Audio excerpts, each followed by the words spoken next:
আসসালামু আলাইকুম। শুরু করছি আমি তো ভালোবাসি তোকে পর্ব ১৬ লিখেছেন সালমা চৌধুরী।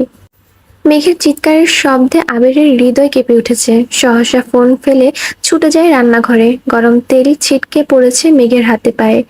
এক রাতে বাসার মানুষ সজাগ হলে ঝামেলা হবে ভেবে চিৎকারি দিয়েই নিজের মুখ চেপে ধরেছে। ফ্লোরে বসে ফুপিয়ে ফুপিয়ে কাঁদছে মেঘ। আবির চুলা বন্ধ করে ঝড়ের বেগে টুথপেস্ট নিয়ে আসছে।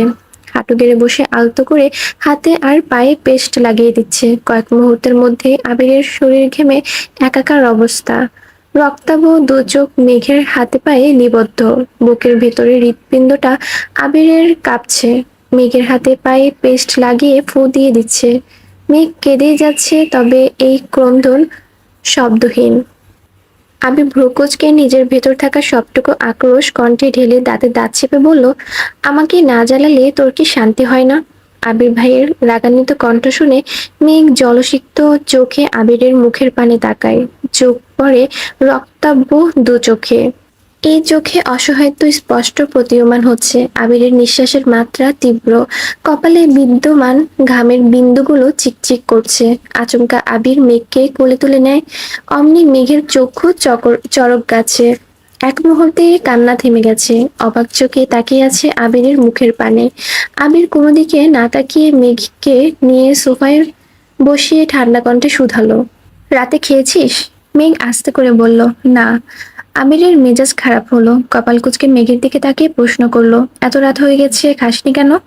মেঘ যে উপন্যাস পড়তে পড়তে ১১টা বাজিয়ে ফেলেছে, তারপর থেকে আবির ভাইয়ের অপেক্ষায় আছে। এই কথা আবির ভাইকে কিভাবে বলবে সে? মেঘের হাত আর পায়ের দিকে একবার দেখে ঠান্ডা কণ্ঠে বলল, এখানে চুপচাপ বসে থাক, আসছি আমি। কিছুক্ষণের মধ্যে আবির আরেকটা ডিম ভেজে ভাত নিয়ে আসছে। মেঘ নির্বাক চোখে চেয়ে আছে। হৃৎপিণ্ডের ধুকপুকানি শুরু হয়ে যাচ্ছে। আবির ভাই খাবার নিয়ে আসছে। আবির ভাই কি খাইয়ে দিবেন?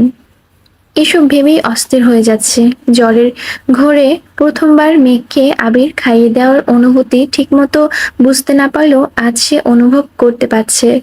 খুব যত্ন সহকারে মেঘকে খাইয়ে দিচ্ছে আবির। পানির গ্লাসটাতে পর্যন্ত ছুঁতে দিচ্ছে না। খাওয়া শেষে মেঘের হাত পা পরিষ্কার করে ফ্রিজ থেকে দই বের করে দিয়েছে। এর মধ্যে কম করে হলেও ১০০ বার প্রশ্ন করে ফেলেছে, জ্বলছে কিনা, ব্যথা করছে কিনা। মেঘের থেকেও আবির যেন কয়েক গুণ বেশি দুশ্চিন্তা আছে। আবিরের আতঙ্কিত কণ্ঠস্বর শুনে মেঘ বারবার অবাক চোখে তাকাচ্ছে। আবির ভাইয়ের এই আচরণ কি ভাইয়ের প্রতি বোনের ভালোবাসা, নাকি অন্য কিছু? অন্য কিছু ভেবেও বারবার আটকে যাচ্ছে। মনে পড়ে যাচ্ছে ফুপ্পিকে নিয়ে আবির ভাইয়ের বলা কথাগুলো। মেঘকে কোলে নিয়ে রুম পর্যন্ত দিয়ে আসছে। ৩ দিন হয়ে গেছে মেঘের হাতে পায়ে তেল পড়েছে। ভাগ্য ভালো ছিল বলে মেঘের হাতে ফোস্কা পড়েনি, তবে দাগ হয়ে আছে। এই দাগ মুছতে বেশি কিছুদিন লাগবে। সময় চলমান। মেঘ আর বন্যা দুজনেই ঢাকা বিশ্ববিদ্যালয়ে উদ্ভিদ বিজ্ঞান বিভাগে ভর্তি হয়েছে। ক্লাসও শুরু হয়ে গেছে। মায়া ঢাকা বিশ্ববিদ্যালয়ে চান্স পেয়েও ভর্তি হয়নি। তার পছন্দ মতো জগন্নাথ বিশ্ববিদ্যালয়ে ভর্তি হয়েছে। পাখি এখনো ভর্তি হয়নি। বন্যা আর মেঘের নতুন ৩ জন বান্ধবী হয়েছে, লিজা, সাদিয়া আর মিষ্টি। আর ২ জন ছেলে বন্ধু হয়েছে, মিনহাজ আর তামিম। মিনহাজের সাথে বন্ধুত্ব খুব অদ্ভুতভাবে হয়েছে। প্রথম দিন মেঘ আর বন্যা আশপাশ দেখতে দেখতে ডিপার্টমেন্টের হাঁটছিল। এক ছেলে একটা রুম থেকে দৌড়ে বের হচ্ছিল। মেঘ আর বন্যা অন্যমনস্ক থাকায় বিষয়টা খেয়াল করেনি। ছেলেটা কাছাকাছি আসতেই মেঘ দ্রুত সরতে গিয়ে হাতে ব্যথা পেয়েছিল। অথচ ছেলেটা মেঘ আর বন্যাকে দেখে দৌড় থামিয়ে উচ্চস্বরে চেঁচিয়ে ওঠে, দেখে চলতে পারো না? কোন ইয়ার? বন্যা আস্তে করে বলল, প্রথম বর্ষ। ছেলেটা বিরক্তির সাথে ও বলে চলে যায়। বন্যা আর মেঘ দুজনেই আহাম্মকের মতো চেয়ে থাকে। ছেলের হাবভাবে মনে হয়েছিল সিনিয়র কোনো ভাইয়া। তারপর যখন দেখলো এই ছেলে ওদের সাথেই পড়ে, তখন ২ বান্ধবী তেলে বেগুনে জ্বলে উঠেছিল। এরপর থেকে ছেলে বেশ কয়েকবার মেঘ আর বন্যার সঙ্গে কথা বলতে আসছে। প্রথম দিনের দুষ্টমির জন্য প্রতিদিন কম করে হলেও ১০ বার করে মাফ চায়। বন্যা আর মেঘকে এখন আপু বলে ডাকে। সেই মিনহাজের সাথে ভর্তির দিন থেকে তামিমের পরিচয়। আস্তে আস্তে ভালো বন্ধুত্ব হয়ে গেছে। মিনহাজের মাধ্যমে বন্যা আর মেঘের সঙ্গেও তামিমের খুব ভালো বন্ধুত্ব হয়ে গেছে। আজ শুক্রবার, বাড়িতে মিম, আদি আর মেঘের হইচই চলছে। আবির সকাল সকাল উঠে নাস্তা করে বেশ খানিকটা সময় ধরে ভাই বোনদের দুষ্টামি দেখছে। দুপুরের পরপর আবিরের বড় মামা আসছেন। ওনার বড় মেয়ে মাইশাকে ছেলেপক্ষ দেখতে আসবে, তাই উনি সবাইকে দাওয়াত দিতে আসছেন। যদি পছন্দ হয় তাহলে বিয়ের দিন তারিখ ঠিক হয়ে যাবে। আলী আহমদ খান স্বাভাবিক কণ্ঠে বললেন, আমি এখন যেতে পারবো না, আপনি বরং আবিরের মাকে নিয়ে যান। বিয়ে ঠিক হোক, বিয়ের সময় সবাই যাব ইনশাল্লাহ। বড় মামা আবিরের দিকে তাকাতেই আবির বলে উঠল, বড় মামা, আমায় যেতে বলো না প্লিজ, আমার অনেক কাজ আছে। তুমি আসছো যেহেতু আম্মুকে আজই নিয়ে যাও, এতে কোনো সমস্যা নেই, তবুও আমায় যেতে বলো না। বড় মামা একটু রেগে বললেন, এখন তোদের সমস্যা সমস্যা শুনছি, কিন্তু বিয়ের সময় আমি কারো কোনো সমস্যা শুনতে চাই না। আমার মেয়ের বিয়েতে সবাইকে উপস্থিত থাকতে হবে। আবির ঠান্ডা কণ্ঠে বলল, যদি চাও সবাই মাইশা আপুর বিয়েতে উপস্থিত থাকুক, তাহলে আগামী মাসের মাঝামাঝিতে তারিখ দিও, বাকিটা তোমাদের ইচ্ছে। এই বলে আবির চলে গেছে। আগামী মাসে মিম আদির বার্ষিক পরীক্ষা শেষ হবে, তারপর বিয়ে হলে সবাই যেতে পারবে। এজন্যই আবির বিয়ের তারিখ আগামী মাসের মাঝামাঝি দিতে বলেছে। কয়েকদিন পর সকালবেলা খাবার টেবিলে সবাই একসাথে খাবার খাচ্ছিল। আলী আহমদ খান হঠাৎই বলে উঠলেন, আবির, তোর কি কিছুদিন সময় হবে? আবির বাবার দিকে তাকিয়ে প্রশ্ন করলো, কেন? আলী আহমদ খান বললেন, তোকে রাজশাহী যেতে হবে। আবির ভাই রাজশাহী যাবে শুনে মেঘ আঁতকে ওঠে। ঘুম থেকে উঠে আর রাতে ঘুমাতে যাওয়ার পূর্বে আবির ভাইকে দেখা মেঘের নিত্যদিনের অভ্যাসে পরিণতি হয়ে গেছে। আবির ভাইকে রাজশাহী যেতে হবে শুনে অষ্টাদশের মন সহসা খারাপ হয়ে গেছে। আবির কিছু বলার আগেই পাশ থেকে ইকবাল খান উঠে বেসিনের দিকে চলে গেছেন। আবির একবার বেসিনের দিকে দেখে পরক্ষণেই মেঘের দিকে এক পলক তাকালো। মেঘ মাথা নিচু করে বসে আছে। আবির ভারী কণ্ঠে বলল, ঠিক আছে, কবে যেতে হবে? মোজাম্মেল খান বললেন, আগামীকাল গেলে ভালো হবে। কেউ আর কোনো কথা বলছে না। তানভীর কিছু একটা বলতে গিয়েও থেমে গেছে। আবির খাবার শেষ করে অফিসের জন্য বেরিয়ে পড়েছে। বিকেলের দিকে মেঘের ঘুম ভাঙে।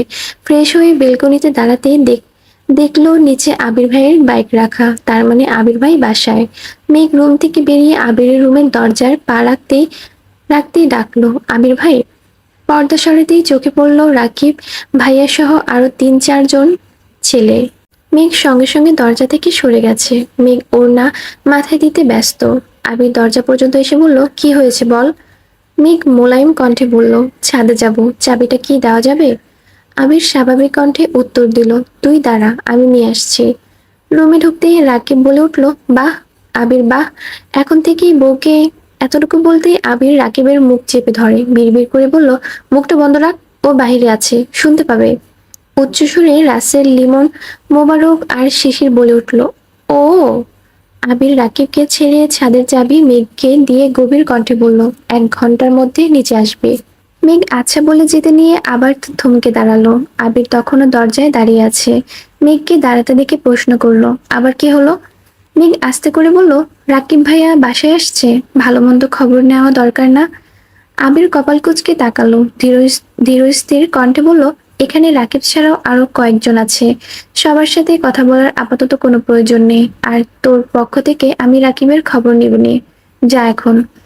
ঘরে ঢুকতেই সবাই একসাথে বলে উঠল, এখনই এই অবস্থা আবির? আবির বিরক্তি সুরে বলল, কি অবস্থা? এখনই ও বলে সম্বোধন করিস, বিয়ের পর কি বলবি? আবির ঠাট্টার সুরে বলল, ও গো, হ্যাঁ গো, জান, কলিজা, ফুসফুস, ময়না, টিয়া, টুনটুনি, কত কিছুই আছে। শিশির বলে উঠল, ফাজলামা বাদ দিয়ে বিয়েটা তাড়াতাড়ি কর, আমরা তোর প্রণয়ের শুভ পরিণত দেখতে চাই। আবিরের মুখের হাসি মুহূর্তেই গায়েব হয়ে গেছে। ধপ করে বিছানার পাশে বসে গুরুগম্ভীর কণ্ঠে বলল, যদি পারতাম সেই কবেই ওরে আমার রানী বানিয়ে ফেলতাম, পারছি না তো। রাসেলের স্বাভাবিক কণ্ঠে বলল, সেসব বাদ দে, তোর এখন রাজশাহী যাওয়ার কি দরকার বলতো? এই সপ্তাহে আমাদের মিটিং হওয়ার কথা ছিল, তুই চলে গেলে কিভাবে হবে? আমির বলল, আমায় যেতে হবে, মিটিং পরে করব। লিমন সচেতন কণ্ঠে শুধালো, তোর ইকবাল চাচুকে পাঠালেই হয়, এমন এমনিতেও উনি তো বেশিরভাগ দায়িত্ব সামলান। আমির ভারী কণ্ঠে বলল, উনি সিলেট আর চট্টগ্রাম সব দায়িত্ব সামলান, উনার রাজশাহী যাওয়া বারণ। কেন? লিমন প্রশ্ন করলো। আবির বলা শুরু করলো, অনেক বছর আগের ঘটনা, যখন রাজশাহীতে প্রথমবার কোম্পানির কাজ শুরু হয়েছিল, তখন বেশ কয়েক বছর কাকামণি রাজশাহীতে ছিলেন। ওইখানে যেই বাসাতে ছিলেন, ওই বাসার মালিকের মেয়েকে কাকামণির ভালো লাগতে শুরু করে। মালিকের মেয়েরও কাকামণিকে ভালো লাগে। ধীরে ধীরে ওনাদের মধ্যে প্রেমের সম্পর্ক গড়ে ওঠে। কিছুদিনের মধ্যে মালিকের পরিবার বিষয়টা জানতে পারে। তাদের দিক থেকে আপত্তি ছিল না, বিয়েও করিয়ে দিতে চেয়েছিল, কিন্তু কাকামণি চেয়েছিল পরিবার নিয়ে গিয়ে বউ উঠিয়ে আনবে। সেই যে রাজশাহী থেকে বাসায় আসছিল আব্বু আর চাচুকে নিতে, ওই দিনের পর থেকে আজও রাজশাহীতে পা দিতে পারিনি। বিয়ে তো করতে পারিনি, রাজশাহী পর্যন্ত যেতে পারে না। জোর করে আব্বু চাচুর পছন্দে কুমিল্লা থেকে কাকিয়াকে বিয়ে করিয়ে এনেছিল। মনের বিরুদ্ধে গিয়েও সংসার মনোযোগ দিতে হয়েছিল। সংসারে মনোযোগ আনার পেছনে পুরো ক্রেডিট কাকিয়ার। উনি অনেক ভালো মানুষ। উনি কাকামণির পাশে বন্ধুর মতো ছিলেন। এখন পর্যন্ত রাজশাহীর বেশিরভাগ কাজ চাচ্চু করেন। এই প্রথম আমি যাব। শিশির দীর্ঘশ্বাস ছেড়ে বলল, তোর কি হবে রে আবির? আবির মুচকি হেসে উত্তর দিল, সিদ্ধান্ত তো কবেই নিয়ে নিয়েছি। মেঘকে পেলে বাঁচবো, আর না হয়। রাসেল প্রশ্ন করলো, তোর বাবা আর চাচার সমস্যা কি? আবির দীর্ঘশ্বাস ছেড়ে বলল, সমাজ। ওনারা সমাজের চোখ ভালো থাকতে আপন মানুষদের মনকে হাজারবার খুন করতে পারেন। অফিসিয়ালি কিছু বিষয় নিয়ে বেশ কিছুক্ষণ আলোচনা চলল। এর মধ্যে মেঘ এসে চাবি দিয়ে গেছে। সন্ধ্যার দিকে রাকিবরা চলে গেছে। রাকিবদের গেট পর্যন্ত এগিয়ে দিয়ে ফেরার পথে মেঘের দরজার সামনে আবির দাঁড়িয়ে পড়ল। দরজা ধাক্কা দিয়ে তাকাতেই চোখে পড়ল মেঘ টেবিলের উপর মাথা নিচু করে বসে আছে। আবির মোলায়েম কণ্ঠে বলল, আসবো? মেঘ মাথা তুলে ঘাড় ঘুরিয়ে তাকিয়েছে। অশ্রুসিক্ত লোচনে তাকালো। অমনি গাল বেয়ে নোনা জল গড়িয়ে পড়তে শুরু করে। আবিরকে দেখে মেঘ আবার মাথা নিচু করে ফেলেছে। আবির এগিয়ে এসে মেঘের পাশে দাঁড়িয়ে প্রশ্ন করলো, চা খাবি নাকি কফি? এমন প্রশ্ন শুনে পুনরায় মুখ তুলে আবিরের মুখের পানে তাকালো। এই যে সে কান্না করছে, কই একটু সান্ত্বনা দিবে তা না। মেঘ মনে মনে ভাবছে, কখন কি বলতে হয় এই বেটা কি কিছুই জানে না। মেঘের বৃহত্ত অক্ষি যুগল আবিরের চোখ নিবদ্ধ। গাল বেয়ে এখনো নোনা জল গড়িয়ে পড়ছে। আবিরের ওষ্ঠদ্বয় কিছুটা প্রশস্ত হলো। কণ্ঠ খাদে নামিয়ে বলল, এই যে কান্না করছিস, একটু পরই তো মাথা ব্যথা শুরু হবে। তুই নিজের চিন্তা না করতেই পারিস, আমার তো করতে হবে। মেঘ সিক্ত আঁখিতে তাকিয়ে প্রশ্ন করলো, আপনি চিন্তা করতে হবে না? আবির একটু ভেবে বলল, কাঁদতে কাঁদতে যদি চোখে অন্ধকার দেখিস, তখন সবাই তোকে কানে বলবে। তানভীরের কতই না কষ্ট হবে যখন সবাই ওকে কানের ভাই বলবে। আবির সশব্দে হাসছে, আর মেঘ নির্বাক চোখে তাকিয়ে আছে। আবির হাসি থামিয়ে বলল, চা খাবি নাকি কফি খাবি, এটা বল, তারপর কান্না করিস। মেঘ কপাল গুটিয়ে বলল, কফি। আবির মুচকি হেসে বলল, গুড গার্ল, এবার কান্না শুরু কর। আমি আসার আগ পর্যন্ত কাঁদবি, এক সেকেন্ডের জন্য থামবি না। রেডি? মেঘ আহাম্মকের মতো চেয়ে আছে। আবির হাসতে হাসতে রুম থেকে বেরিয়ে গেছে। কিছুক্ষণের মধ্যে আবির 2 কাপ কফি নিয়ে আসছে। কফির কাপ দুটা টেবিলের উপর রেখে পকেট থেকে একটা গাঁদা ফুল বের করে মেঘের কানে গুজে দিল। আবিরের কর্মকাণ্ড দেখে মেঘ অভিভূতের ন্যায় চেয়ে আছে। নিষ্পলক দৃষ্টি তার। আবির ভাই নিজের হাতে কানে ফুল গুজে দিচ্ছে, এটা অনুভব করতেই মেঘের হৃৎপিণ্ড দিক বিদিক ছুটাছুটি শুরু করে দিয়েছে। আবিরের প্রতি অষ্টাদশের এতটাই আসক্ত হয়ে গেছে যে দিবারাত্রি শুধু আবির ভাইকে নিয়েই স্বপ্ন দেখে। তাই কোনটা বাস্তব আর কোনটা কল্পনা সেটাই মাঝে মাঝে গুলিয়ে ফেলে। আবির মেঘের দিকে তাকিয়ে শান্ত কণ্ঠে বলল, মাশাল্লাহ, আমার ফুল ছেঁড়াটা সার্থক হলো। মেঘ জানালার গ্লাসের দিকে তাকিয়ে নিজেকে দেখলো। এলোমেলো চুল, কালো চুলের মধ্যে হলুদ রঙের ফুলটাকে অসম্ভব সুন্দর লাগছে। পরক্ষণে নিজের চোখে মুখে দিকে নজর পড়তেই গ্লাস থেকে দৃষ্টি সরিয়ে নিল। কান্নার তোপে মুখগুলো লাল হয়ে আছে। নিজের বিষণ্ণ মুখশ্রী দেখতে কারোই ভালো লাগে না। আবির ঠান্ডা কণ্ঠে বলল, কফিটা খা। আবির কফির কাপ হাতে নিয়ে বিছানার পাশে বসেছে। কফির কাপে 2 চুমুক দিয়ে রাশভারী কণ্ঠে বলে উঠল, নিজেকে এতটা উৎপীড়িত ভাবিস না। মুখ লুকিয়ে কান্না তারাই করে যাদের নিজের প্রতি কোনো আস্থা নেই।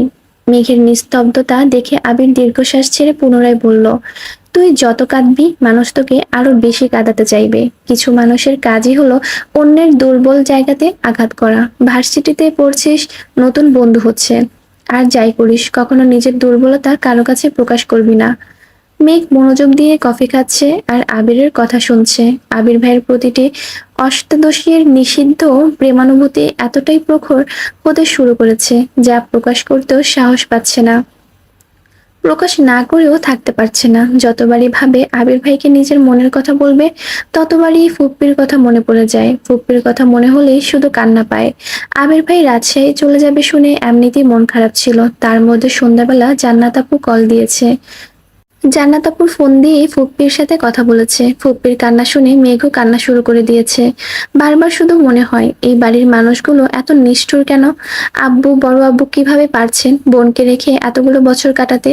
ওনাদের কলিজায় কি একটাবার ওর জন্য কেঁপে ওঠে না।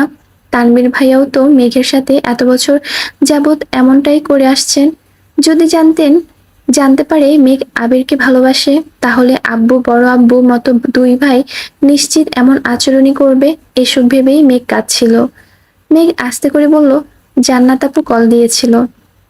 আবির ঠান্ডা কণ্ঠে জবাব দিল, আমি জানি ফুপির সঙ্গে তোর কথা হয়েছে, এটাও জানি। মেঘ শীতল কণ্ঠে শুধালো, ফুপি কি আমাদের বাসায় আসবে না? ফুপির জন্য আমার খুব কষ্ট হচ্ছে। কথাটা বলেই মেঘ আবারও কান্না শুরু করে দিয়েছে। আবির অত্যন্ত ধীর কণ্ঠে বলে উঠল, তুই 1 মাসে এত অধৈর্য হয়ে যাচ্ছিস, অথচ ফুপ্পি 28 বছর যাবৎ এই কষ্ট সহ্য করেই বেঁচে আছেন। ফুপ্পি কিছু বললে তুই যদি সঙ্গে সঙ্গে কান্না শুরু করিস, তখন তো ফুপ্পি আরো বেশি ভেঙে পড়বে। নিজেকে আগে শক্ত কর। ফুপ্পির সাথে খুব শীঘ্রই সম্পর্ক ঠিক করার চেষ্টা করব। একটু থেমে আবার বলল, ফুপ্পির সাথে কথা বললে একটু সাবধানে বলিস, বাড়ির কেউ যেন কোনোভাবে কিছু বুঝতে না পারে। মেঘ শীতল কণ্ঠে জবাব দিল, আচ্ছা। আবির আরো কিছুটা সময় নিয়ে মেঘকে বোঝানোর চেষ্টা করলো, তারপর নিজের রুমে চলে আসছে। আবির নিজের রুমের গিয়ে ব্যাগ গুছাচ্ছিল, হঠাৎ তানভীর দরজার থেকে ডাকলো, ভাইয়া আসবো? আয়। তানভীর কয়েক কদম এগিয়ে বিছানার পাশে দাঁড়ালো। আবির শার্ট ভাঁজ করতে করতে প্রশ্ন করলো, কিছু বলবি? হ্যাঁ, বল। বনুরা ইদানিং মিনহাজ আর তামিম নামের দুটো ছেলের সঙ্গে কথা বলে, ওরা একই ডিপার্টমেন্টের পড়ে। তুমি কি এই বিষয়ে কিছু জানো? আবির ধীরকণ্ঠে উত্তর দিল, জানি। তাহলে কিছু বলছো না কেন? আবির নিশ্চুপ। তানবীর পুনরায় বলল, আমি ছেলে দুটার খোঁজ নিয়েছি, তুমি বললে আমি পনু বা ওই ছেলেগুলোর সঙ্গে কথা বলি। আবির এখনো নিশ্চুপ, সে ব্যাগ গোছানোয় ব্যস্ত। তানবীর আবারও বলল, ভাইয়া, আমি কি ওদের ওয়ার্নিং দিব? আবির ভারী কণ্ঠে বলল, কোনো প্রয়োজন নেই। কেন? এমনি যদি পারিস আমি ফেরার আগ পর্যন্ত একটু খেয়াল রাখিস। তা তো রাখবই, কিন্তু তুই যা এখন। তানভীর রুম থেকে বেরিয়ে গেছে, সঙ্গে সঙ্গে রাকিবকে কল দিয়ে সব জানিয়েছে। 10 মিনিটের মধ্যে রাকিব আবিরকে কল দিয়েছে। আবির কল রিসিভ করে গম্ভীর কণ্ঠে বলল, তুইও কি একই বিষয়ে কথা বলতে ফোন দিয়েছিস? রাকিব চিন্তিত কণ্ঠে শুধালো, তোর সমস্যা কি? আবির বিরক্ত সুরে জানালো, সমস্যা নেই। তুই কি বিষয়টা নিয়ে গুরুত্ব দিচ্ছিস না? ওয়ার্নিং দিলেই ঠিক হয়ে যাবে। তুই শুধু বল ওয়ার্নিং দিব কিনা। বিষয়টা আমি বা তানবীরই সামলাতে পারবো। আবির কণ্ঠ দ্বিগুণ ভারী করে বলল, ওয়ার্নিং দেওয়ার হলে আমি প্রথম দিনই দিতাম, এতদিন অপেক্ষা করতাম না। কিছু বলছিস না কেন? তুই কি মেঘের প্রতি? রাকিবের কথা শেষ করার আগেই আবির রাগান্বিত কণ্ঠে চিৎকার দিয়ে উঠল, থাম। মেঘকে ছাড়া আমি আমার অস্তিত্ব কল্পনা করতে পারবো না। ওকে নিয়ে আমি কোনো প্রকার নেগেটিভ কথা শুনতে চাই না। তাহলে বিষয়টাকে গুরুত্ব কেন দিচ্ছিস না? আমি মেঘকে চাই, আমৃত্যু। আমি ওকেই চাই। মেঘ ব্যতীত এই আবিরের হৃদয় স্পর্শ করার সাধ্যই পৃথিবীর কারণ নেই। কিন্তু আমি চাইলেই তো হবে না, মেঘকেও তো বুঝতে হবে ওর মনে আমার জন্য সমপরিমাণ ভালোবাসা আছে কিনা। এই আবির কি মাহাদিবা খান মেঘের হৃদয় তোলপাড় চালাতে সক্ষম কিনা, এটা তাকেই বুঝতে হবে। একটু থেমে দীর্ঘশ্বাস ছেড়ে আবার বলে উঠল, কতদিন আর সবকিছু থেকে ওকে আটকে রাখবো? এখন ভার্সিটিতে পড়ছে, চারপাশে কত চাকচিকা পরিবেশ। সবকিছু ভিড়ে ওর মন যদি আমায় খুঁজে নেয়, তবেই না আমার ভালোবাসে পূর্ণতা হবে। রাকিব রাগান্বিত কণ্ঠে বলল, তোর এই পাগলামির পরিমাণ খুব ভয়ানক হবে, মিলিয়ে নিস। এখনো সময় আছে, তুই শুধু একবার বল। আবির কণ্ঠ 3 গুণ ভারী করে করে বলা শুরু করলো, জীবনটা তো এমনিতেই তছনছ হয়ে গেছে, ভয়ানক পরিমাণের আর কি বা বাকি আছে? তুই বিশ্বাস কর রাকিব, ওরে কাঁদতে দেখলে আমার কলিজা কেঁপে ওঠে, মনে হয় আমার হৃৎপিণ্ডটা কেউ অবিরত ছুরি দিয়ে আঘাত করছে। আর যখন বুঝতে পারি এই কান্নার কারণটা আমি, তখন নিজেকে বড্ড অপরাধী মনে হয়। এই জীবন তো আমি চাই না রাকিব। ওকে কাঁদাবো বলে তো ভালোবাসিনি, তবে কেন আমার সাথে এমনটা হলো? রাকিব কথা খুঁজে পাচ্ছে না, আমতা আমতা করে বলল, থাক চিন্তা করিস না, সব ঠিক হয়ে যাবে ইনশাল্লাহ। আবির আর কোনো কথা বলেনি, ফোন কেটে দিয়েছে। ভোরবেলা রওনা দিতে হবে, ব্যাগ গুছিয়ে ঘুমিয়ে পড়েছে। আবির রাজশাহীতে গেছে 3 দিন হলো। আজকে মালিহা খান ভাইয়ের বাড়ি থেকে ঘুরে আসছেন। মাইশার বিয়ে আগামী মাসের মাঝামাঝিতেই ঠিক করা হয়েছে। ততদিনে মিম আর আদের পরীক্ষা শেষ হয়ে যাবে। মিম আর আদের সামনে পরীক্ষা বলে লেখাপড়া একটু বেশি করতে হচ্ছে। আকলিমা খান ছেলে মেয়েকে পড়ানোতে ব্যস্ত। মেঘ শুয়ে বসে আর টিভি দেখে দিন কাটাচ্ছে। সন্ধ্যার পর মেঘ টিভিতে প্রোগ্রাম দেখছিল। মালিহা খান মেঘের পাশে সোফায় বসে শান্ত কণ্ঠে জিজ্ঞেস করলেন, তোর ভাইয়ের সাথে কি আজকে কথা হয়েছে? মেঘ টিভির থেকে মনোযোগ সরিয়ে বড় আম্মুর দিকে তাকিয়ে বলল, কোন ভাই? মালিহা খান গণিত ছাড়াই বললেন, আবিরের সাথে কি আজকে কি কোনো কথা হয়েছে? মেঘ ঠান্ডা কণ্ঠে উত্তর দিল, আমার সঙ্গে তো কথা হয়নি, সকালে আম্মুর সাথে কথা হয়েছিল। মালিহা খান কিছুটা গম্ভীর কণ্ঠে বললেন, তোরা ভাই বোনেরা এমন কেন? আমার ভাইয়েরা বিয়ের এত বছর পরেও প্রতিদিন কেউ না কেউ ফোন দিয়ে আমার খোঁজ খবর নেয়। আর তোরা এখনই কথাবার্তা বলিস না। তোদের বিয়ে দিলে শ্বশুর বাড়ি থেকে তো জীবনও ভাইদের খবর নিবি না। বিয়ের কথা শুনে মেঘের মন খারাপ হয়ে গেছে। বাবা মা, বড় আম্মু, কাকিয়া, ভাই বোনদের ছেড়ে যেতে হবে ভেবে এত বছর বিয়ের কথা শুনলেই মেঘের রাগ উঠে যেত। এখন সবার সঙ্গে আরো একজন ওতপ্রোতভাবে জড়িয়ে আছে। আবির ভাইয়ের প্রতি তার অসীম ভালোবাসার পরিমাণ কি হবে? আবির ভাই ছাড়া অন্য কাউকে নিয়ে ভাবতেই পারে না সে। মালিহা খান আদেশের সুরে বললেন, আবিরকে একটা কল দে তো। আমি সকাল 11টায় কল দিলাম, বিকেলও দিলাম, কিন্তু তোর ভাই তো কল ধরছেই না। কল দিয়ে দেখ তো ধরে কিনা। মেঘ পাশ থেকে ফোন নিয়ে আবিরের নাম্বারে ডায়াল করলো। কয়েকবার রিং হওয়ার পরই রিসিভ হলো। মেঘ তৎক্ষণাৎ বড় আম্মুর দিকে ফোন এগিয়ে দিল। আবির, তি বলতেই মালিহা খান বলে উঠলেন, সারাদিন কই ছিলি? সকালে কল দিলাম, বিকালেও কল দিলাম। আবির বিস্ময় সমেত তাকিয়ে ভারী কণ্ঠে বলল, আম্মু। মালিহা খান পুনরায় বললেন, কোথায় আছিস? আবির ঢোক গিলে তপ্ত সুরে বলল, ভুলে ফোন রেখে অফিসে চলে গিয়েছিলাম, মাত্র রুমে আসছি। আবিরের আম্মু মুখ গোমরা করে বললেন, ফোন যে রেখে গিয়েছিলি সেটা কি জানানোর দরকার ছিল না? আমি চিন্তায় চিন্তায় অস্থির হয়ে যাচ্ছিলাম। আবির ঠান্ডা কণ্ঠে উত্তর দিল, আম্মু, তোমাকে তো বলেছি আমার জন্য এত চিন্তা করো না। তুমি কখন আসছো সেটা বলো। আসছি দুপুরের পরে। মাইশার বিয়ে ঠিক হয়েছে আগামী মাসে।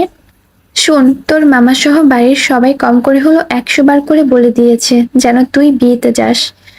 সেসব নিয়ে ভাবার সময় আছে? তোমার শরীরের কি অবস্থা? আলহামদুলিল্লাহ, সুস্থ আছি। তুই কেমন আছিস বাবা? কবে আসবি? আলহামদুলিল্লাহ, ভালো আছি। কবে আসবো এখনো বলতে পারছি না। কেন? তুই আসলেই বলবো। আচ্ছা, মেঘ কোথায়? এখানেই আছে। ফোনটা ওকে দাও তো। নে, তোর ভাই কথা বলবে। এই বলে ফোনটা মালিহা খান মেঘের দিকে এগিয়ে দিল। মেঘ কাঁপা কাঁপা হাতে ফোনটা নিল। আবির ভাইয়ের সঙ্গে কথা বলতে গেলে এখনো অস্বস্তিতে ভোগে মেয়েটা।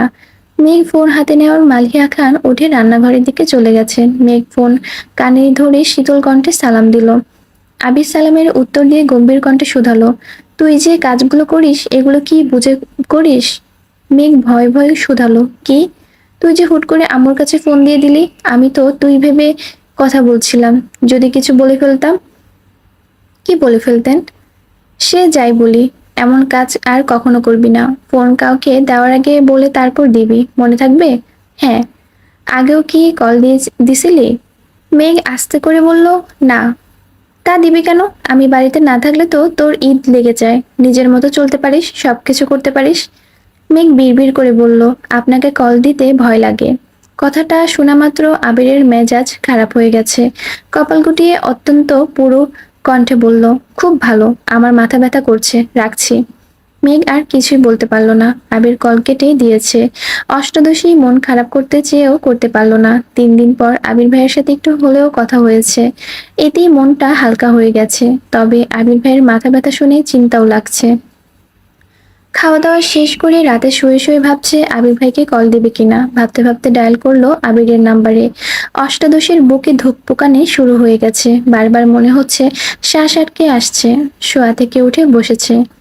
আবির ফোন রিসিভ করে বলল, সরি। কেন? সন্ধ্যার আচরণের জন্য। মেঘের অক্ষি যুগল কোটর ছেড়ে বাহিরে আসতে চাইছে। আবির ভাই তাকে সরি বলছে, এটাও কি সম্ভব? মেঘ কোমল কণ্ঠে শুধালো, আপনার মাথা ব্যথা কি কমেছে? আবির ঠাট্টার সুরে বলল, যদি বলি কমেছে তাহলে কি কথা বলবি না? মেঘ ভনিতা ছাড়াই বলে উঠল, বলবো। আবির মৃদু হেসে বলল, তার মানে কথা বলতে ফোন দিয়েছিস? মেঘ আমতা আমতা করে উত্তর দিল, না। আবির ভ্রুকুচকে প্রশ্ন করলো, তাহলে ফোন কেন দিয়েছিস? মেঘ মন খারাপ করে বলল, জানি না। আবির সশব্দে হেসে বলে, হায় আল্লাহ, এত কনফিউজ। হাসি থামিয়ে আবির স্বাভাবিক কণ্ঠে বলে উঠল, চিন্তা করিস না, খাবার খেয়ে ওষুধ খেয়েছিলাম, এখন মাথা ব্যথা কমেছে। তুই কি করছিস? আমি বসে আছি। খেয়েছিস? হ্যাঁ। ক্লাসে গিয়েছিলি? জি। মেঘ মোলায়েম কণ্ঠে বলল, আবির ভাই? সেই সুপরিচিত কণ্ঠে আবির বলল, হুম। মেঘ চোখ বন্ধ করে সেই শব্দটা অনুভব করার চেষ্টা করলো, তারপর ঢোক গিলে নিজেকে সংযত করে প্রশ্ন করলো, আপনি বাসায় আসবেন কবে? আবির নিজের চুল ঠিক করতে করতে বলল, বাসায় কেউ তো আমার কথা মনেই করে না, তাই ভাবছি এখানেই থেকে যাব। আবিরের কথায় মেঘের অভিমান হলো। মেঘ বিছানা থেকে নেমে বেলকনিতে গিয়ে দাঁড়ালো। নিচে রাখা আবিরের বাইকটা দেখে মুচকি হেসে বলল, আচ্ছা, সাবধানে থাকবেন, দোয়া করি ভালো থাকুন, রাখছি। আবির উচ্চস্বরে বলে উঠল, এই ওয়েট। মেঘ মৃদু হেসে শুধালো, কিছু বলবেন? আবির দীর্ঘশ্বাস ছেড়ে উত্তর দিল, কাজ শেষ করতে পারলে পরশু চলে আসবো ইনশাল্লাহ। মেঘ ভাব নিয়ে প্রশ্ন করলো, কোনো ওইখানে থাকবেন না? আবির দাঁত চিবিয়ে চিবিয়ে উত্তর দিল, সেটা সময় বলে দিবে। মেঘ মোলায়েম কণ্ঠে বলল, আমি মজা করছিলাম, সাবধানে থাকবেন, এখন রাখছি। আচ্ছা, তুইও সাবধানে থাকিস। মেঘ বেলকনিতে দাঁড়িয়ে ফোনে আবিরের ছবি দেখায় ব্যস্ত। প্রতিটা ছবিতে আবির ভাইকে অসম্ভব সুন্দর লাগছে। এত সুদর্শন কোনো পুরুষ হতে পারে, এটা আবির ভাইকে না দেখলে মেঘের বিশ্বাসই হতো না। আবির ভাইয়ের বলা প্রতিটা কথায় অষ্টাদশীর হৃদয়ে দোলা দিচ্ছে। এই কয়েক মাসে আবির ভাই অষ্টাদশীর পুরো পৃথিবী দখল করে ফেলেছে। এতগুলো ছবি দেখলো, কিন্তু একটা ছবিতেও হাসির ছিটেফোঁটো নেই। অথচ ওই মানুষটা নিজেও জানে না ওনার হাসিটা অষ্টাদশীর অতি প্রিয়। মেঘের মাঝে মাঝে মনে হয়, ফুপ্পির মতো আমার জীবনটাও যদি এমন হয়। পরক্ষণেই ভাবে, ফুপার মতো আবির ভাই কি কোনোদিন ভালোবাসবে আমায়? আজ সেই কাঙ্ক্ষিত দিন। আবির ভাই আসবে বলে মেয়ে দুপুর থেকে বেলকনিতে অপেক্ষা করছে, অথচ আবির ফেরার কোনো নামগন্ধ নেই। বারবার ফোন হাতে নিচ্ছে, কিন্তু কল দেওয়ার সাহস হচ্ছে না। কিছুক্ষণ পর মিম রুমে আসছে। মিম বলল, আপু কি করো? মেঘ বেলকনি থেকে রুমে ঢুকতে ঢুকতে বলল, এমনি দাঁড়িয়েছিলাম। তোর হাতে ওইটা কি? আপু জানো, আমার এক বান্ধবী এটা দিয়েছে, সুন্দর না? মেঘ হ্যান্ডপ্রিন্ট করা টি শার্টটা হাতে নিয়ে দেখলো, অনেক সুন্দর হয়েছে। তোর বান্ধবী করেছে? না, আমার বান্ধবীর বড় বোন অনলাইন থেকে শিখে নাকি করেছে। আপু চলো না, আমরাও শিখি। তোর শিখতে হবে না, সামনে তোর পরীক্ষা না? আমি শিখে তোকে একটা জামা ডিজাইন করে দিব নে। আপু সত্যি? মেঘ একগাল হেসে উত্তর দিল, সত্যি সত্যি সত্যি। খুশি? মিম মেঘকে জড়িয়ে ধরে বলল, অনেক খুশি। মিম মেঘের রুম থেকে বের হতেই আবিরের সাথে দেখা। মিম হাসি মুখে প্রশ্ন করলো, ভাইয়া কেমন আছো? ভাইয়া শব্দ শুনে মেঘের স্পন্দন বেড়ে বেড়ে যাচ্ছে। মেঘ দ্রুত পায়ে এগিয়ে গেল দরজার দিকে। আবির স্বাভাবিক কণ্ঠে বলল, আলহামদুলিল্লাহ ভালো, তুই কেমন আছিস? ভালো। নিচে তোদের জন্য খাবার রেখে আসছি, যা।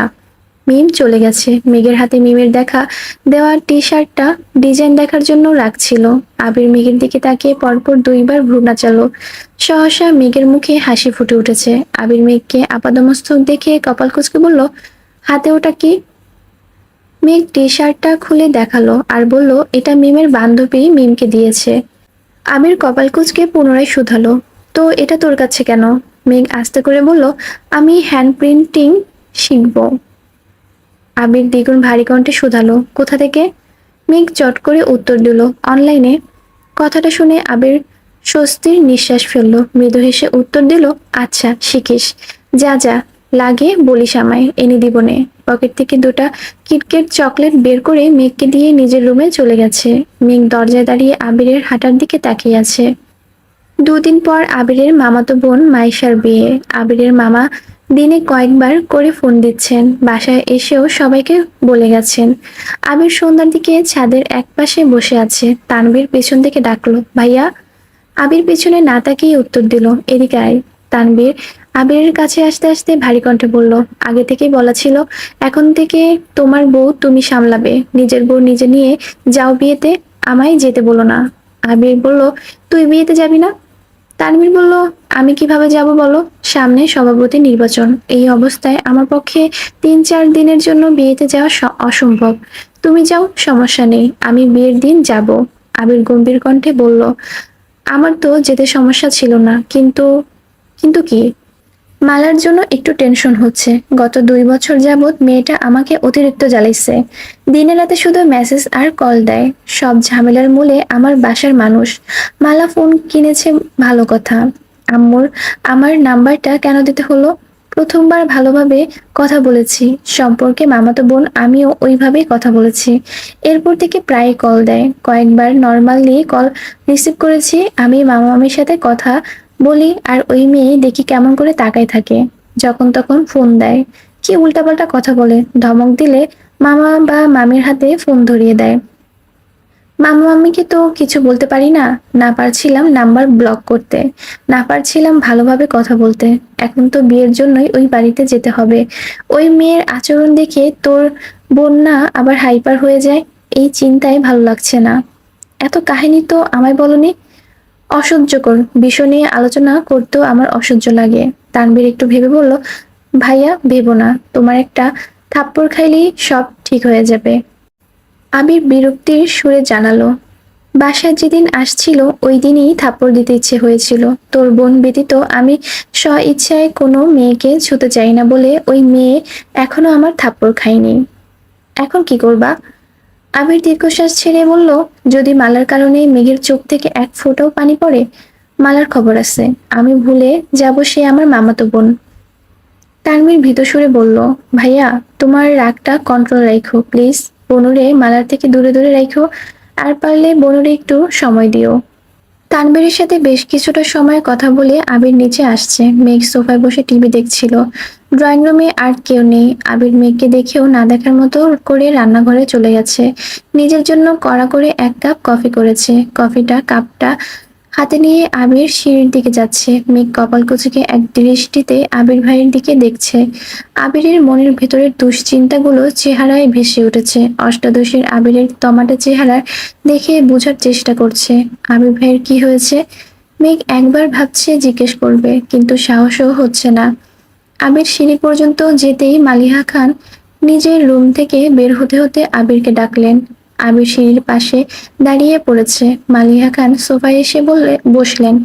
আবিরের দিকে তাকিয়ে বললেন, তোর সাথে কথা আছে। আবির নির্বিকার কণ্ঠে বলল, আম্মু, তুমি যে বিষয় নিয়ে কথা বলতে চাচ্ছ সেই বিষয়ে আমি কথা বলতে চাই না বলেই রাজশাহী থেকে ফেরার পর থেকে তোমার সাথে দূরত্ব রেখে চলেছি। কথা বলতে চাই না বললেই কি সবকিছু এড়িয়ে যেতে পারবি? তোর কি বিয়ের বয়স হয়নি? বিয়ে কি করবি না? আবির তপ্ত স্বরে জানালো, বিয়ে করার সময় হলে নিজেই তোমাদের বলবো। মালিয়া খান শুষ্ক কণ্ঠে বলে উঠলেন, আমি আমার ছেলের এই রূপ দেখবো বলে ছেলেকে বিদেশে পাঠাইনি। তোকে এত মনমরা দেখতে আমার ভালো লাগে না। আমি চাই তুই বিয়ে কর। একটু থেমেই পুনরায় বললেন, জান্নাত মেয়েটাকে আমার খুব ভালো লাগছিল। এতদিন মেঘের টিউটর ছিল, এখন তো আর সে আমাদের বাসায় পড়ায় না। মেয়েটার খোঁজ নিতে তো সমস্যা নেই। আবির নিশ্চুপ। মেঘ হা হয়ে তাকিয়ে আছে বড় আম্মুর মুখের পানে। মেঘের চোখে মুখে দুশ্চিন্তার ছাপ। কিভাবে বলবে জান্নাতাপুর যে বিয়ে হয়ে গেছে, তাও আবার আসিফ ভাইয়ার সঙ্গে। মেঘ সহসা আবিরের মুখের পানে তাকালো। মালিহা খান মেঘের দিকে তাকিয়ে বললেন, তোর কাছে জান্নাতের নাম্বার আছে? মেঘ বলে, জান্নাত আপুর। মেঘের কথার মাঝে আবির বলে উঠল, ওর কাছে নাম্বার থাকবে কোথা থেকে? তুমি কি শুরু করেছো আম্মু? মেয়েটা পড়াতে আসছিল, পড়াইছে, আলহামদুলিল্লাহ মেঘ চান্স পাইছে। মেয়েটাকে দাওয়াত দিয়ে খাওয়াতে চাইছো, গিফট দিতে চাইছো, সব ইচ্ছেই পূরণ করা হলো। এরপরও এই বিষয় নিয়ে কথা কেন উঠে? মেঘ আহাম্মকের মতো আবিরের দিকে চেয়ে আছে। বলে দিলেই হয় জান্নাত আপুর বিয়ে হয়ে গেছে। আবির মেঘের দিকে চোখ রাঙিয়ে ইশারা করলো যাতে কিছু না বলে। আবির দীর্ঘশ্বাস ছেড়ে পুনরায় বলল, সামনের মাইশা আপুর বিয়ে, তুমি বরং সেদিকে মনোযোগ দাও। আর বিয়ে বাড়িতে গিয়ে কোনোভাবে আমার বিয়ের কথা তুললে আমি কিন্তু সঙ্গে সঙ্গে বিয়ে বাড়ি থেকে চলে আসবো, কথাটা মাথায় রেখো। মেইন গেট থেকে ভিতরের 2 কদম এগিয়ে আলী আহমদ খান উচ্চস্বরে বললেন, হয়েছেটা কি? মা ছেলের মধ্যে কি নিয়ে মনোমালিন্য চলছে? আবির মায়ের দিকে তাকিয়ে ধীর কণ্ঠে বলল, আব্বুকে কিছু বলবো না কিন্তু। বাবার দিকে তাকিয়ে গম্ভীর কণ্ঠে বলল, কিছু না। আবির চলে গেছে। বড় আব্বুকে দেখে মেঘও টিভি বন্ধ করে চলে যাচ্ছে। আলী আহমদ খান সোফায় বসতে বসতে মালিহা খানকে শুধালেন, কি হয়েছে? মালিহা খান মনমরা হয়ে উত্তর দিল, কি আর হবে, বিয়ের কথা বলেছিলাম, এই জন্য রাগারাগি করছে। আলী আহমদ খান ভারী কণ্ঠে বললেন, তুমি ছেলেরা আর কিছুই বলো না, মাথাটা একটু ঠান্ডা হোক, আমি কথা বলবো। মালিহা খান শীতল কণ্ঠে জানালেন, ঠিক আছে। আজ মাইশার গায়ে হলুদ। মালিহা খান আর আলী আহমদ খান গতকালই বিয়ে বাড়িতে চলে গেছেন। মালিহা খান মাইশাদের বড় ফুপ্পি, তাই ওনার দায়িত্ব একটু বেশি। আরও আগেই যাওয়ার কথা ছিল, কিন্তু অসুস্থতার কারণে আলী আহমদ খান স্ত্রীকে একা ছাড়তে রাজি নন। ডাক্তার দেখিয়ে গতকাল উনি নিজেই নিয়ে গেছেন। তানভীর ব্যতীত বাকিরা আজ বিয়ে বাড়িতে যাবে, আগে থেকেই বলা। আবির ইকবাল খানের গাড়ি নিয়ে যাবে। মামুনি, কাকিয়া, মেঘ, মিম আর আদিকে নিয়ে যাওয়ার দায়িত্ব আবিরের। মোজাম্মেল খান আর ইকবাল খান অফিসে করে বিকেলের দিকে রওনা দিবেন। সকাল থেকে সাকিব আবিরকে কলের পর কল দিয়ে যাচ্ছে, যেন যত তাড়াতাড়ি সম্ভব বিয়েবাড়িতে উপস্থিত হয়। সকালের নাস্তা করে ইকবাল খান আর মোজাম্মেল খান অফিসের উদ্দেশ্যে বেরিয়ে পড়েছেন। বাকিরা রেডি হচ্ছে। গায়ে হলুদের পাঞ্জাবি, শাড়ি নেওয়ার দায়িত্ব ছিল আবিরের। নিজের কিছু জামাকাপড় সহ সব ব্যাগ গাড়ির ডাকিতে রাখতে গিয়ে হঠাৎ কিছু একটা মনে পড়ে বাড়ির ভেতরে ঢুকছে আবির। মিম, আদি, মামুনিরা ততক্ষণে রেডি হয়ে মেঘকে ডাকতে ডাকতে বেরিয়ে পড়েছেন। কাকিয়া আবিরকে জিজ্ঞেস করলেন, আবার কোথায় যাচ্ছিস? উত্তরে আবির জানালো, ওয়ালেটটা রুমে ফেলে এসেছি, তোমরা গাড়িতে বসো, আমি এখনই আসছি। হালিমা খান পুনরায় ডেকে বললেন, মেঘ রেডি হলো কিনা একটু দেখিস তো। আবির আছে বলে সিঁড়ি দিয়ে দ্রুত পায়ে উঠে রুম থেকে ওয়ালেট আর একটা জ্যাকেট নিয়ে বের হয়েছে। জ্যাকেটটা পরে ওয়ালেটটা চেক করতে করতে মেঘের দরজা পর্যন্ত এসে ডাকলো, আর কতক্ষণ লাগবে তোর? আবিরের কণ্ঠ শুনে মেঘ চমকে ওঠে। ব্যস্ত ঘুরে দাঁড়ালো সে। সঙ্গে সঙ্গে বিছানা থেকে জ্যাকেট টেনে গায়ে জড়িয়ে নিয়েছে। মেঘের হুড়োহুড়ি কর্মকাণ্ডে আবিরের মেঘের দিকে তাকালো। মেঘের গায়ে এমনভাবে জ্যাকেট জড়ানো দেখে আবির কয়েক সেকেন্ড জন্য স্থির দৃষ্টিতে তাকায়। মেঘ চিবুক নামিয়ে দাঁড়িয়ে আছে। মেঘ কালো রঙের একটা গাউন পরেছে, সাথে আবিরের গিফট করা একটা গর্জিয়াস হিজাবও পরেছে। মেঘকে দেখতে এত মায়াবী আর মোহময় লাগছে যে আবির দৃষ্টি সরাতে পারছে না। মেঘকে আপাদমস্তক দেখে আবির মেঘের আঁতকে ওঠার কারণটা বোঝার চেষ্টা করলো। যদিও কিছু বুঝতে পারেনি, তবুও আবির চোখ নামিয়ে সরি বলে রুম থেকে বের হতে যাচ্ছিল। মেঘ অস্বস্তি কাটিয়ে ডাকলো, আবির ভাই। আবির দরজার বাহিরে উত্তর দিল, মিমকে একটু ডেকে দিবেন প্লিজ। আবির বেলকনি থেকে ড্রয়িং রুমে একবার তাকালো, কোথাও কেউ নেই। আবির উচ্চস্বরে জানালো, সবাই বের হয়ে গেছে, মিমও গাড়িতে চলে গেছে। কোনো সমস্যা? আমি কি কোনোভাবে হেল্প করতে পারি? মেঘ কি করবে বুঝতে পারছে না। মিমকে বেশ কয়েকবার ডেকেছে, আদি আর মিম হই হুল্লোড় করে বেরিয়ে গেছে, তাই মেঘের ডাক মিম আর শোনেনি। আবির ভাইকে বলবে কিনা বুঝে উঠতে পারছে না। মেঘকে নিস্তব্ধ থাকতে দেখে আবির পুনরায় মেঘের রুমে ঢুকেছে। আবির রুমে ঢুকতেই মেঘ আঁতকে উঠল, বৃহৎ চোখে তাকালো। আবির ভ্রুকুচকে প্রশ্ন করলো, কি হয়েছে? মেঘ চিবুক নামিয়ে নিল। মেঘ এখনো জ্যাকেট জড়িয়ে দাঁড়িয়ে আছে। অষ্টাদশের অশান্ত মন কেমন করে কাঁপছে, কথা আটকে আসছে। মাথা নিচু করে অনেক কষ্টে বলল, জামার চেইনটা লাগাতে পারছি না। আবির স্বাভাবিক ভঙ্গিতে মেঘের কাছে এগিয়ে গেল। আবিরের আগানোতে অষ্টাদশের হৃদস্পন্দন মাত্রা বাড়তে শুরু করেছে। আবির মেঘের কাছাকাছি দাঁড়িয়ে শান্ত কণ্ঠে বলল, ওই দিকে ঘুর। মেঘ না চাইতেও আবিরের দিকে পিঠ করে দাঁড়ালো। জ্যাকেটটা ধরে রাখার শক্তিটুকু পাচ্ছে না। আবির জ্যাকেট হাত দিতেই মেঘ জ্যাকেট ছেড়ে দিয়েছে। পরে যেতে নিলে আবির তাড়াতাড়ি জ্যাকেটটা ধরে বিছানার উপর রাখলো। হিজাব দিয়ে সম্পূর্ণ পিঠ ঘোরা। আবির অতি সন্তর্পণে পিঠ থেকে হিজাবটা সরায়। সহসা অষ্টাদশের উজ্জ্বল বর্ণের পিঠ উন্মুক্ত হয়। না চাইতেও আবিরের নজর পড়ে সেই অচ্ছুদ্র পৃষ্ঠে যেখানে পাশাপাশি দুইটা কৃষ্ণবর্ণের বিউটি স্পট ঝলমল করছে। আবির ঢোক গিলে দৃষ্টি সরিয়ে নিল। আবিরের বক্ষ পিঞ্জরের আবদ্ধ হৃৎপিণ্ডটা দিক বিদিক ছুটছে, যেন পাঁজরের হাড় ভেঙে বেরিয়ে আসবে এখনই। আবিরের সর্বাঙ্গ ঘামতে শুরু করেছে। আবিরের হাত কাঁপছে। অন্যদিকে তাকিয়ে কাঁপা কাঁপা হাতে জিপারের স্লাইডারে ছুঁতে গেলে উষ্ণ হস্তের 3 আঙ্গুল মেঘের উন্মুক্ত পিঠ স্পর্শ করে। আবির আর মেঘ দুজনের গাত্র এবার একসঙ্গে কম্পিত হলো। আবিরের স্পর্শে অষ্টাদশীর অঙ্গে অব্যক্ত শিহরণ জাগছে। দেহের প্রতিটা শিরা উপশিরা তুফান শুরু করে দিয়েছে। কয়েক সেকেন্ডের ব্যবধানে শরীরের প্রতিটা লোম দাঁড়িয়ে পড়েছে। মেঘ চোখ বন্ধ করে দাঁড়িয়ে আছে, তবে তার দাঁড়িয়ে থাকার শক্তি ক্রমশ কমে আসছে। আবির তাড়াহুড়া করে স্লাইডার টেনে উপরে উঠিয়ে দ্রুত পায়ে রুম থেকে বের হয়ে গেছে। সিঁড়ি দিয়ে নামতে নামতে পরনের জ্যাকেটটা খুলে ফেললো। মনে হচ্ছে সারা শরীর থেকে গরম বাতাস বের হচ্ছে। চোখের সামনে বারবার প্রেয়সীর উন্মুক্ত পৃষ্ঠ ভেসে উঠেছে। নিচে এসে চেয়ার টেনে বসে এক নিঃশ্বাসে 1 গ্লাস পানি শেষ করলো। দীর্ঘশ্বাস ছেড়ে নিজেকে ধাতস্থ করার চেষ্টা করলো। পকেটে থাকা ফোনটা অবিরত ভাইব্রেশন হচ্ছে। ফোন বের করে কল রিসিভ করলো। সাকিব কল দিয়েছে। কথা বলতে বলতে মেন গেট বেরিয়েছে। মামনি আর কাকিয়া গাড়িতেই বসে আছেন। মিম আর আদি ছুটোছুটি করছে। কে সামনে বসবে সেটা নিয়েই দুই ভাই বোন বিবাদ করছে। আবিরকে বের হতে দেখি দুজন শান্ত হয়ে গেছে। অন্যদিকে আবিরের প্রস্থানের পরপরই অষ্টাদশীর ধপ করে বিছানায় বসে পড়েছে। উন্মুক্ত পৃষ্ঠে আবির ভাইয়ের স্পর্শ অনুভব করতেই বারবার শিহরিত হচ্ছে মেঘের গাত্র। যাও ভেবেছিল জ্যাকেটটা পরবে, কিন্তু এখন মনে হচ্ছে গ্রীষ্মের প্রখর রোদে পুড়ছে তার দেহ। কিছুক্ষণের মধ্যে নিচে নামলো মেঘ। আবির গেটে তালা ঝুলিয়ে গাড়ির কাছে আসতেই শুনতে পেল 3 ভাই বোনের কথোপকথন। তিনজনই সামনের বসার জন্য উঠে পড়ে লেগেছে। আবির সেদিকে মনোযোগ না দিয়ে ড্রাইভিং সিটে বসে পড়ল। আকলিমা খান গাড়ির ভেতর থেকে ডাকলেন, কিরে তোরা কি গাড়িতে উঠবি? মেঘ বাকিদের উদ্দেশ্য করে বলছে, শোনো, আবির ভাই যে রাগী, গাড়িতে বসে ঘাড় ঘোরালেই দিবে মায়ের। তোরা কেউ সামনে বস, আমি বরং পিছনে বসি। মেঘের কথা শুনে মিম আর আদি দুজন দুজনের দিকে তাকালো। আদি দৌড়ে এসে মায়ের পাশে বসে পড়েছে। আদির পিছন পিছন মিমও ছুটে এসে বলেছে, আমিও আমার সাথে বসবো। মেঘ মনমরা হয়ে বলল, কি আর করার, তাহলে তো আমাকে সামনে বসতে হবে। উপরে উপরে মনমরা ভাব দেখালো, মনের ভেতর তার রাজ্য জয়ের খুশি। আদি একগাল হেসে বলল, মেঘাপু তুমি বরং সামনে বসো। মেঘ যে মনে মনে তাই চাইছিল, এটা তো আর তারা জানে না। আবির ভাই গাড়ি চালাবে আর মেঘ পিছনে বসবে, তা হতেই পারে না।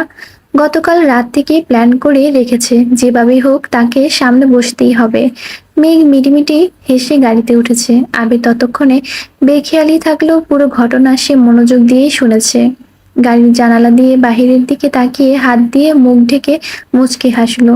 আবির চাইলে সবার মধ্যে মেঘকে সামনে বসতে বলতে পারত। মেঘ যে নিজে থেকে আবিরের পাশে বসার চেষ্টা করেছে, এতেই আবিরের মন প্রশান্তিতে ভরে গেছে। দিনকে দিন মেঘের করা পাগলামি গুলো আবিরকে তার প্রেয়সীর প্রতি আরো বেশি আসক্ত করে তুলেছে। খানবাড়ির রাজপুত্র আর রাজকন্যারা ঢাকা থেকে ত্রিশালের উদ্দেশ্যে যাত্রা শুরু করেছে। আবিরের মামার বাড়ির ময়মনসিংহ বিভাগের ত্রিশালে যানজট পেরিয়ে আসতে অনেকটাই সময় লেগে যায়। আবেগ পূর্ণ মনোযোগ দিয়ে গাড়ি চালাচ্ছে। মেঘ একবার রাস্তার দিকে দেখছে, মাঝে মাঝে আর চোখে আবিরকেও দেখছে। আবিরের দিকে যতবার তাকায় ততবারই বাসার ঘটনার কথা মনে পড়ে যায়। প্রতিবারই অষ্টাদশের লজ্জায় নুয়ে পড়ে। আকলিমা খান আর হালিমা খান সাংসারিক আলোচনা করতে ব্যস্ত। গাজীপুর চৌরাস্তা পেরিয়ে কিছু দূর যাওয়ার পর আবির গাড়ির কাছ নামিয়ে দিয়েছে। শীতল পরিবেশ, রাস্তার পাশে বিশাল আকৃতির গাছ। মেঘ একমনে তাকে সেসব দৃশ্য দেখছে আর আনমনে কত কি ভাবছে। অষ্টাদশীর অশান্ত মনে ছুটোছুটি করছে কত শত প্রেমময় বার্তা। আচমকা আবির রাস্তার পাশে গাড়ি থামাতে মেঘ সহ বাকিরাও চমকে ওঠে। আবির মামুনির আর কাকের উদ্দেশ্যে বলে, তোমরা একটু বসো, আমি আসছি। 5 মিনিটের মধ্যে একটা শপিং ব্যাগ আর কিছু খাবার নিয়ে গাড়িতে উঠেছে। খাবারগুলো মিমদের দিয়ে শপিং ব্যাগটা মেঘকে দিয়ে বলল, এটা রাখ, পরে নিব। দীর্ঘ পথ অতিক্রম করে আবিরের মামা বাড়িতে পৌঁছালো। 3 মামার বাড়ি পাশাপাশি। বড় মামার বাড়ি দোতলা বিল্ডিং। বিয়ে বাড়ির গেট অনেক দূর থেকেই সবার চোখে পড়েছে। গেটের কাছে অনেকেই অপেক্ষা করছিল। মিমদের নামতে দেখে বরণডালা নিয়ে মালা ঘর থেকে বেরিয়ে পড়েছে। মেঘ বের হতে যাবে এমন সময় আবির মেঘের হাত টেনে 1,000 টাকার নোট মেঘের হাতে দিয়ে আস্তে করে বলল, বরণ করলে এটা দিয়ে দিস। মেঘকে কেউ যেন কোনোভাবে কিছু বলতে পারে না, তাই আবির আগে থেকে চোখ কান খোলা রাখার চেষ্টা করছে। আবিরের সামনে মালা বরণডালা ধরতেই আবির বিরক্তির সুরে বলল, আমার এসব পছন্দ না, বরণ করলে ওদের করো। আবির বরণডালায় টাকা দিয়ে মালাকে পাশ কাটিয়ে বাড়িতে ঢুকে পড়েছে। মালা যথারীতি হাসি মুখে বাকিদের বরণ করলো। আবির একটু ভেতরে আসতেই সাকিব দৌড়ে এসে আবিরকে জড়িয়ে ধরে বলল, কেমন আছো ভাইয়া? আলহামদুলিল্লাহ ভালো, তুই কেমন আছিস? আলহামদুলিল্লাহ অনেক ভালো। কত বছর পর তুমি আমাদের বাড়িতে আসছো, ভালো তো থাকতেই হবে। আবির স্বাভাবিক কণ্ঠে শুধালো, বাকিরা কোথায়? আছে, চলো। ততক্ষণে মেঘরাও বাড়িতে ঢুকে পড়েছে। আবির বারান্দায় পা রাখতে রাখতে সবার উদ্দেশ্যে সালাম দিল। সালামের উত্তর দিয়ে এক একজন এক এক প্রশ্ন করছে। তাদের মধ্যে একজন বয়স্ক মহিলা বলে উঠল, এইটা বাবু না? কত বড় হইয়া গেছে, মাশাল্লাহ। বাবুরে চেনার তো কোনো উপায়ই নাই। উঠান থেকে মেঘ কথাটা শুনেই ফিক করে হেসে দিল। আবির ভাইয়ের মতো সুপুরুষ দেহি এত লম্বা চওড়া মানুষকে কেউ বাবু বলে সম্বোধন করেছে, এটা শুনেই হাসি পাচ্ছে। তারপরেও নিশ্চিত হওয়ার জন্য মায়ের দিকে তাকিয়ে শুধালো, বাবুকে আম্মু? হালিমা খান বললেন, আবিরকে ওর নানা বাড়ির মানুষ ছোটবেলা থেকে বাবু বলে ডাকতো। উনি তোর বড় আম্মুর চাচি হন। আবির মৃদু হেসে শুধালেন, নানু কেমন আছো? আলহামদুলিল্লাহ ভালো আছি ভাই, তুমি ভালো আছো নি? আলহামদুলিল্লাহ। বেশ কিছুক্ষণ পর পরিচিত চলল। আবির মাইশার সঙ্গে দেখা করতে ভেতরে চলে গেছে। মাইশার রুমের সামনে এসে ডাকলো, আপু আসবো? মাইশা আবিরকে দেখে মিষ্টি করে হাসলো। বিছানা থেকে নেমে জিজ্ঞেস করলো, কেমন আছিস ভাই আমার? কত বছর পর তোকে দেখেছি। আবিরের অষ্টদায় প্রশস্ত হলো। উত্তরে আবিরও বলল, তোমাকেও। আচ্ছা আপু, এই বিয়েতে তুমি খুশি তো? আলহামদুলিল্লাহ, আব্বু আম্মু খুশি থাকলে আমিও খুশি। শুধু একটাই ইচ্ছে, যার কাছে বিয়ে দিচ্ছে সেই মানুষটা যেন ভালো হয়। চিন্তা করো না, মানুষ হিসেবে ভাইয়া খুব ভালো। আমি খোঁজ নিয়েছি, তাছাড়া ওনার সাথে আমার দেখাও হয়েছে। ইনশাল্লাহ তুমি সুখী হবে। তুই দেখা করেছিলি? এর মধ্যে মিম, মেঘ আর আদিও মাইশা আপুকে দেখতে আসছে। মাইশা বরাবরই চাপা স্বভাবের একটা মানুষ, কখনো কারো বাড়িতে বেড়াতেও যায় না, তবে ফোনে প্রায়ই সবার সাথে কথা হয়। তাছাড়া মালিহা খান বেড়াতে আসলে ওনার মুখে বাসার সবার কথাই শোনে। এভাবেই চেনে সকলকে। আবির ভ্রু কুঁচকে শুধালো, কেন, ভাইয়া কি তোমায় বলেনি? কথা বলি না তো। বিয়ে ঠিক হওয়ার পর একদিন কথা হয়েছিল। আমার কথা বলতে খুব অস্বস্তি লাগে। উনি মাঝে মাঝেই কল দেন, কিন্তু আমি রিসিভ করি না। আবির শপিং ব্যাগ আর নিজের পকেট থেকে একটা চিঠি বের করে মাইশা আপুর হাতে দিয়ে বলল, তুমি কথা বলো না বলে তোমার জামাই মাঝ রাস্তায় দাঁড়িয়ে থেকে আমাকে দিয়ে পাঠিয়েছে। এটা পড়ে ওনাকে কল দিতে বলেছে। মেঘ উত্তেজিত কণ্ঠে শুধালো, রাস্তা ওই লোকটা কি আপুর বর ছিল? আবির মেঘের দিকে তাকিয়ে উপর নিচ মাথা নাড়ালো। মেঘ মুচকি হেসে বলল, মাশাল্লাহ আপু, ভাইয়া কিন্তু কিউট আছে। মাইশা লজ্জায় আড়ষ্ট হয়ে যাচ্ছে। মাইশা কিছু বলার আগেই আবির মেঘকে উদ্দেশ্য করে গম্ভীর কণ্ঠে বলল, হইছে তোর, আর পাকনামি করতে হবে না। আপুর হাজবেন্ড আপু বুঝবে। তোরা যা এখন। মেঘ, মিম আর আদি রুম থেকে বেরিয়ে যাচ্ছে। আবির পা বাড়াতেই মাইশা আবিরের হাতে চিমটি কেটে আস্তে করে বলল, আমার জামাইরে কিউট বলছে, তাতে তোর এত জলে কেন? কাহিনী কি, কি চলে? তখনই রুমে মালার আগমন হলো। আবির মালাকে দেখে থমথম কণ্ঠে জবাব দিল, কিছু না। মালা বলল, ভাইয়া কেমন আছো? ভালো। আবির মাইশার থেকে বিদায় নিয়ে চলে গেছে। আবির সাকিবের সঙ্গে থাকবে, তাই গাড়ি থেকে ব্যাগ নামিয়ে সাকিবের রুমে গেল। সাকিব আর মালারাও সম্পর্কে চাচাতো ভাই বোন। মেঘ, মিম, দিশা, স্মৃতি ওরা 4জন এক রুমে থাকবে বলে ঠিক করেছে। দিশা মালার আপন ছোট বোন, স্মৃতি সাকিবের ছোট বোন।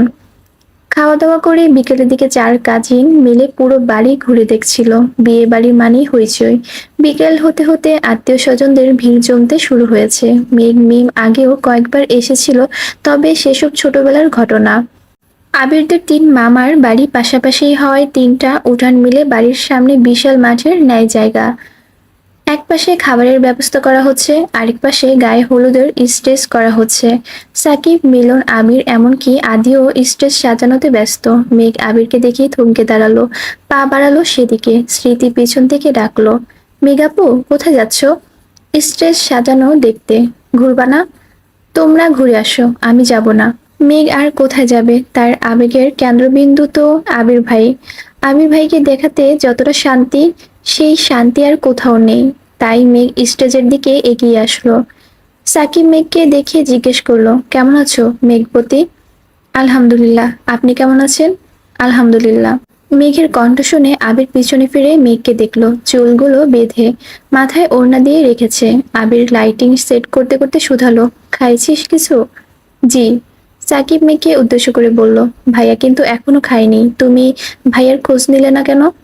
আবির দাঁতে দাঁত চেপে সাকিবের দিকে তাকিয়ে বলে, বেশি কথা বললে তোর শরীরটা পেঁচিয়ে দিব। মেঘ শীতল কণ্ঠে বলল, আমি তো জানতাম না। আবির মেঘের দিকে তাকিয়ে বলল, আমি খাইছি, সাকিব এমনি মজা করছে। আবির সাকিবের কাজ করছে। মেঘ চেয়ার বসে বসে তাদের কাজ করা দেখছে। কিছুক্ষণ পর স্মৃতি, দিশা আর মিমও চলে আসছে। সবাই চেয়ারে বসে গল্প করছে, অথচ মেঘের নজর আবিরের দিকে। আশেপাশে কে কি বলছে সেসব কোনো মনোযোগী নেই তার। স্টেজ সাজানো প্রায় শেষের দিকে। তখন মালা একটা প্লেটে অনেক রকমের পিঠা নিয়ে এসেছে। আবিরকে ডেকে বলছে, আবির ভাইয়া, তোমার জন্য পিঠা নিয়ে এসেছি। মালার কথায় আবির কোনরূপ প্রতিক্রিয়া দেখালো না, ফিরে তাকালো না।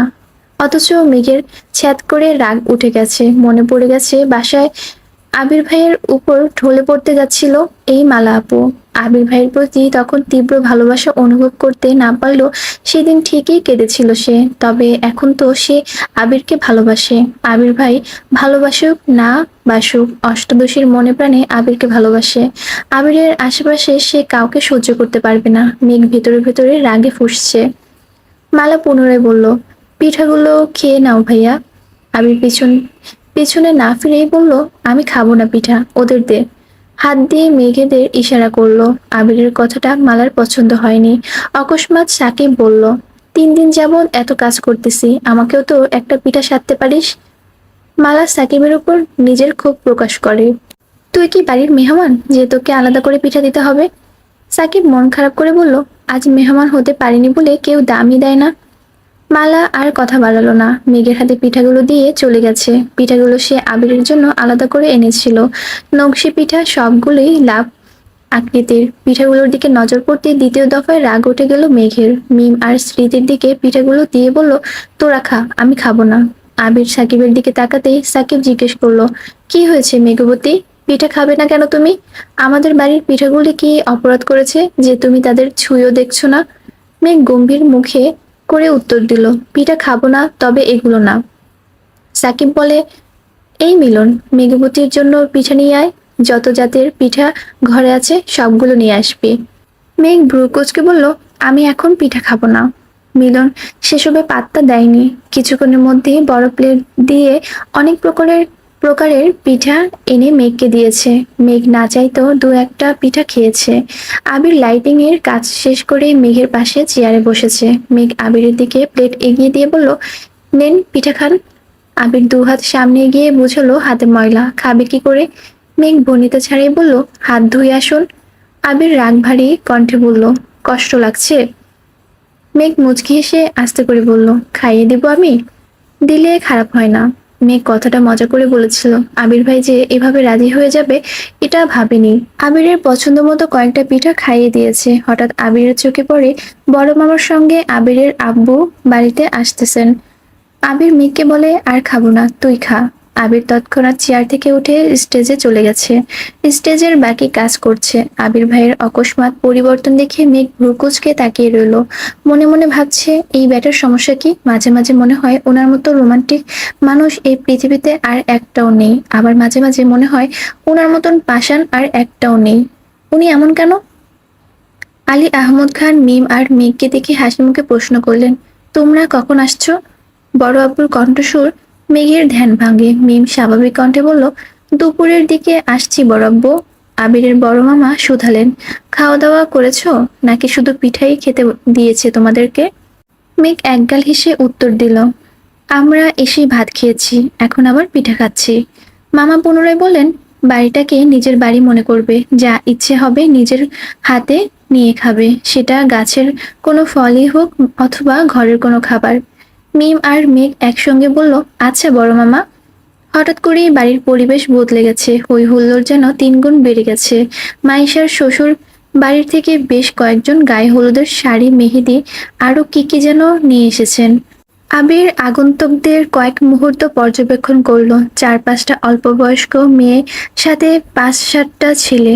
মালা গেটের সামনে গিয়ে তাদের বরণ করছে। স্মৃতি আর দিশাও গেটের কাছে চলে গেছে। মিম যেতে নিলে আবির ধমকে দেয়। আবিরের ধমকে মিমের সঙ্গে সঙ্গে মেঘও কেঁপে উঠেছে। আবির মেঘ আর মিমকে উদ্দেশ্য করে বলল, তোরা এখন রুমে যা। মেহমান যাওয়ার আগ পর্যন্ত তোদের এক বোনের ছায়াও যেন আমি এখানে না দেখি, না হলে খবর আছে। মেঘ মাথা নিচু করে বলল, আপুকে হলুদ লাগাবো না? আবির বিরক্ত সুরে বলল, রাতে লাগাইস, এখন যা। মেঘ আর মিম দুজনেই মাথা নিচু করে একে অপরকে অভিযোগ জানাতে জানাতে রুমে চলে গেছে। এতদিন তানভীর ভাইয়া এমন করেছে, মিম আর মেঘ দুজনকে অতিরিক্ত শাসনে রেখেছে। এবার তানভীর আসেনি, তাই ভেবেছিল একটু আনন্দ করবে। সব আনন্দে আবির ভাই পানি ঢেলে দিল। সন্ধ্যার পরপরই মেহমান চলে গেছে। মাইশা আপু মিম আর মেঘকে খুঁজে না পেয়ে দিশাকে দিয়ে ডেকে পাঠিয়েছে। মাইশা আপুর 4জন বান্ধবী এসেছে। মালা আপুরও 3টা বান্ধবী এসেছে। এছাড়াও খালাতো মামাতো বোনেরা তো আছে। সন্ধ্যার পর থেকে বাড়িতে শাড়ি পরার ধুম পড়েছে। মিম আর মেঘ বিছানার এক পাশে বসে সবার সাজগোজ দেখছে। মাইশা আপুর বারবার দুজনকে শাড়ি পরতে বলেছে। মিম শাড়ি দু চোখে সহ্য করতে পারে না, কিন্তু সবার শাড়ি পরা দেখে মেঘের খুব ইচ্ছে করছে শাড়ি পরতে। তবে আজ পর্যন্ত কখনো শাড়ি পরেনি সে, তাই এই শাড়ি সামলাতে পারবে না ভেবে ভয় পাচ্ছে। মাইশা আপুর এক বান্ধবীকে দেখে হঠাৎ মেঘের রাকিবের গার্লফ্রেন্ডের কথা মনে পড়ে গেল। জান্নাত আপুর বিয়েতে কত সুন্দর করে সেজে আসছিল। রাকিব ভাইয়ার গার্লফ্রেন্ডকে দেখে সেদিন মেঘেরও শাড়ি পরতে ইচ্ছে হয়েছিল, তবে আজ আর সাহস পাচ্ছে না। আচমকা মাইশা আপু মেঘের দিকে তাকিয়ে জোর গলায় বললেন, মেঘ তুমি কিন্তু শাড়ি পরবে। একদম না শুনবো না, পরবে মানে পরবে। আপু আমি তো কখনো শাড়ি পরিনি, তোমার যেভাবে সুবিধা হবে সেভাবেই পরানো হবে, তুমি চিন্তা করো না। মিমের এসব শাড়ি পরা দেখতে দেখতে আর ভালো লাগছে না। মেঘ শাড়ি পরবে শুনে মন খারাপ করে রুম থেকে বেরিয়ে গেছে। মেঘও রেডি হতে ওয়াশরুমে গেছে। মাইশা আপু মিটিমিটি হাসছে। মাইশা আপুর বেস্ট ফ্রেন্ড জিজ্ঞাসু চোখে চেয়ে প্রশ্ন করলো, কিরে হাসছিস কেন? মাইশা আশপাশে দেখে বান্ধবীর কানে কানে কাছে বিড়বিড় করে বলল, আবিরের কথা বলেছিলাম না তোকে? ওর চাচাতো বোন মেঘ। আমি শিওর আবির মেঘকে পছন্দ করে, কিন্তু কিছু বলতে পারছে না। মেঘকে শাড়ি পরাচ্ছি যাতে আবিরের রিয়েকশন বুঝতে পারি, বুঝলি?